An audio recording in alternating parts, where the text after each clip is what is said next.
Aí, diante do que a Petrobras falar, os sindicatos se reúnem, avaliam a proposta e voltam a discutir com os trabalhadores.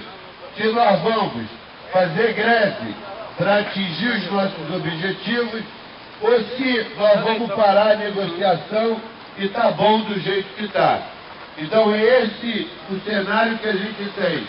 Independente do número da PLR esse ano, se vai ser 19, se vai ser 20, 21, ou aquilo que a gente quer, que é o nosso desejo, 23, tem uma coisa que é muito maior do que mais 1.000 ou 2.000 ou 3.000 reais, que é o não pagamento de bônus para gerentes.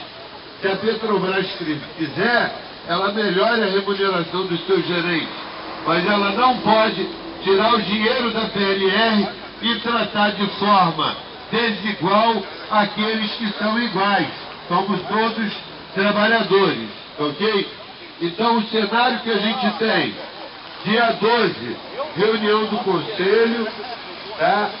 Volta para a Petrobras, vê se tem proposta. Se não tiver, o Conselho se reúne de novo e começa a Assembleia de novo. E aí essas novas Assembleias, elas podem ser